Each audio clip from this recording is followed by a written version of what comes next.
Hi, my name is Robert Harvey. I'm auditioning for Vancouver Film School of Acting for Film and Television. My monologue was chosen from my university class that I took, and my teacher and I chose it together from a long list of ones that he had, and it seemed to suit me pretty well, so I decided that I would use it here since I didn't get to use it in university. And the dialogue came from a book that I got from university, which is 10-minute plays. So I chose one from there that I thought suited my strengths, and I hope you guys enjoy it. Thank you. Honestly, I thought it was great. Yeah? Yeah, I thought it was probably one of the best things you've ever written. I'm so proud of you. No, thank you for sending it to me. Wow, I'm just glad you liked it. Confidentially, you may have just saved my job for me. Nah, what did what did your boss say? Bob? Well, Bob liked it too, except the pseudonym. The pseudonym is a problem for us. It is? That's our policy. You didn't know that, I take it. Well, no, I mean you never mentioned that it was a problem or. Yeah, well, we don't do anonymous either. Oh. So he's what? He's not gonna publish it? Oh, no. He loved it, yeah. No, he's gun-ho to publish it in the next issue. But the pseudonym. You told him it was a pseudonym?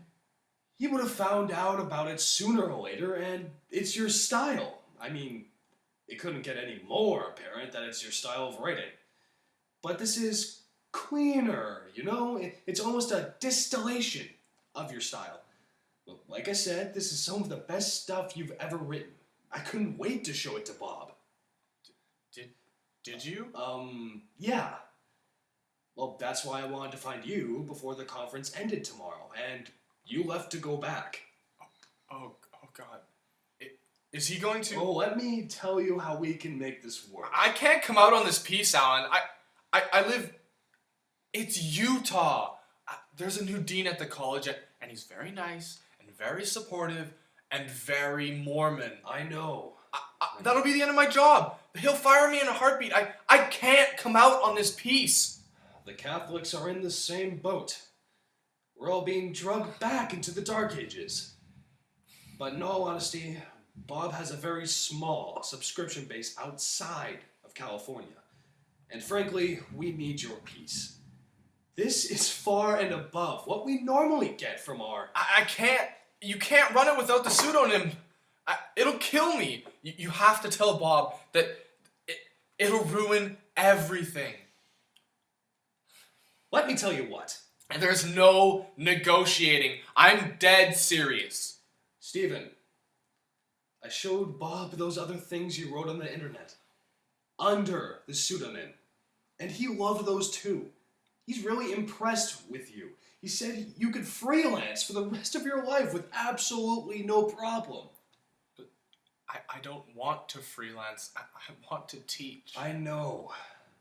And let me tell you, Bob was surprised to find out you teach poli-science in Utah.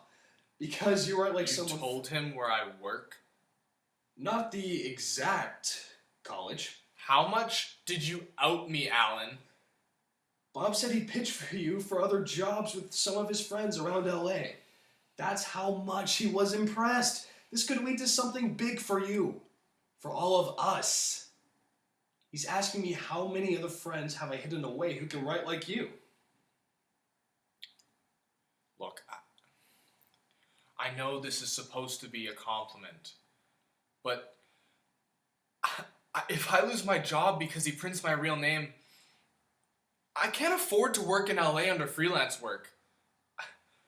I have good benefits in Utah, and I like my teaching job. Look, it's a good essay. It's a great essay. You make 1,000,000 points in it that are smart. God, are they smart. Every gay man in the country should be reading this piece. Do you realize how easily you could become a leading national figure for us? But then all it takes is one Google search or LexisNexis and I'm out of a job. Forget it, Alan. I don't know. I'm sorry. I'll submit it somewhere else. Well, Steven, I mean, Jesus, are you really going to jerk me around like this? You send me your stuff, and I get my boss all excited about it, and now you decide to take it back? I'm sorry, but... I mean, this isn't about your job alone, okay? We're talking about my job here, too. Well, tell Bob I got cold feet. Tell him... Why did you even bother? I mean, this is obviously not about publish or perish. If you wanted to just be a teacher, why did you write this piece in the first place? Or anything else, for that matter. Because you asked me to. And I believe in what I wrote. I think it's a good essay. So do I. Don't get me wrong. But you don't think anyone else should know that you wrote it? It's not important who wrote it. What matters is the thought.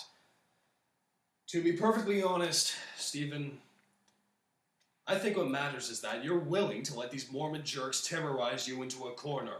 Dean Burton is not a jerk. He's very supportive of me. He got me a per diem for the conference last year. Because he thought you were straight, buddy. You got a heterosexual per diem, not a gay one.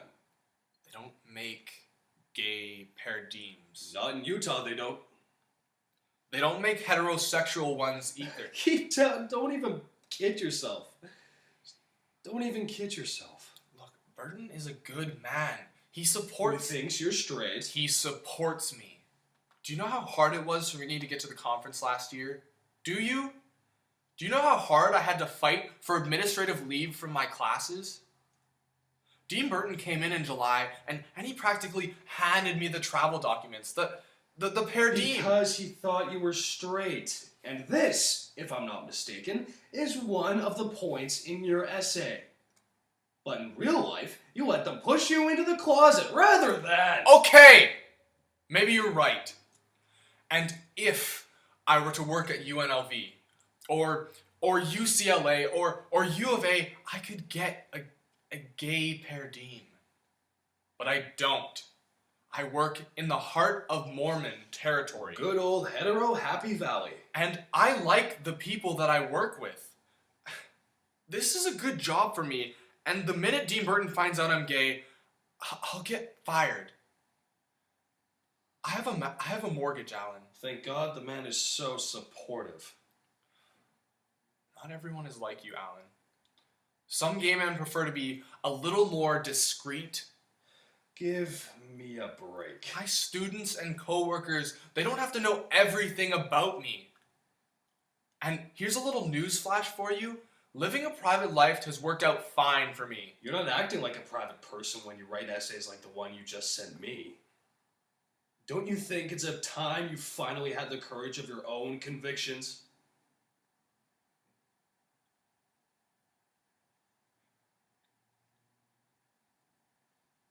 I'm sorry, Alan.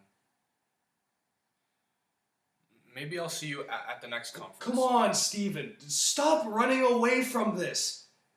If you asked everybody at the conference what they thought about a smart, articulate, gay political science teacher... Would you keep your voice down? Who in this day and age, under this presidential administration, chooses of his own free will to stay hidden in the closet? Most of them would say there's no such thing. But this is what you're doing because someone at a Mormon college is promising you a free lunch. Well, why'd you even bother coming to me in the first place then? You couldn't have gone to some other ex-boyfriend to get an essay from him? Maybe you should have grabbed another ex-boyfriend some over-the-top drag queen who wants to be at your fabulous LA gay soirees.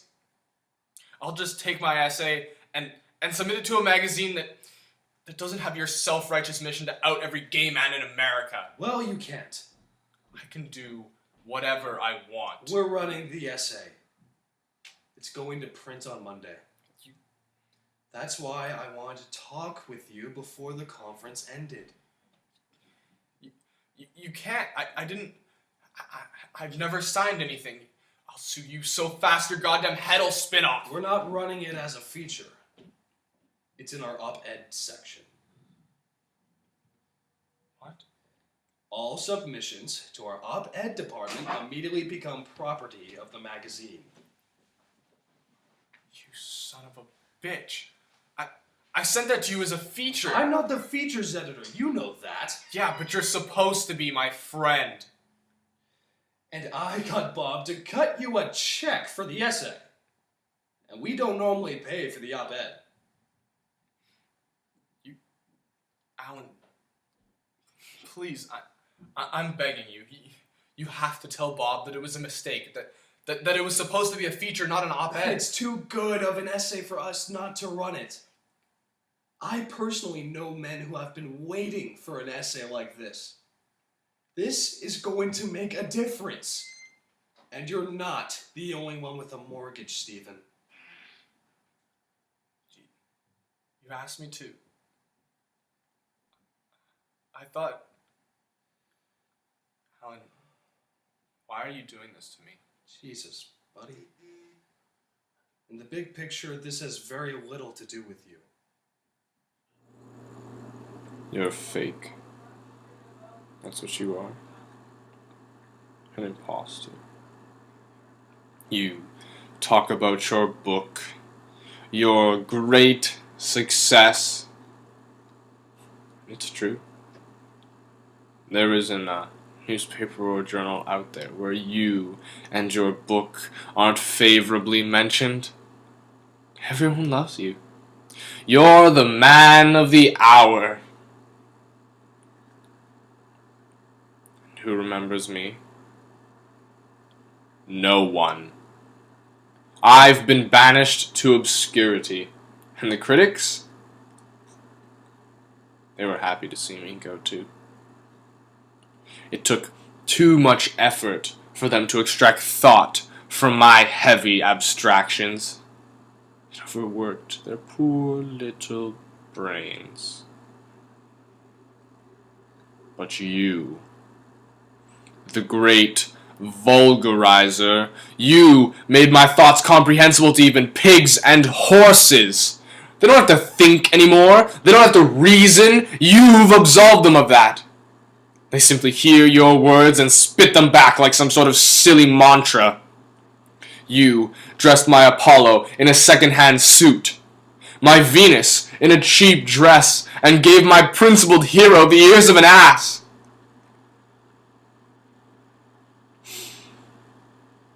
But why do you care? Your career is made. No one's aware of the theft. They applaud you wherever you go. You'll be the father of an important movement. Meanwhile, I can't even pick up the paper without seeing the faces in which I recognize the traits of my own children, my literary children. Countless hours locked away in a study, trying to unlock the language, a new language. And I did it. I finally did it. Yet none of my children recognize me. They know only you. It wasn't enough that you took my wife. You had to take my children too, my legacy. And now you come to me. Why? Because you want forgiveness? Because you feel guilty? Because you want me to tell you that everything's gonna be okay? Fine. It's yours. It's all yours. My wife, my children, my legacy. Take it. Take it all.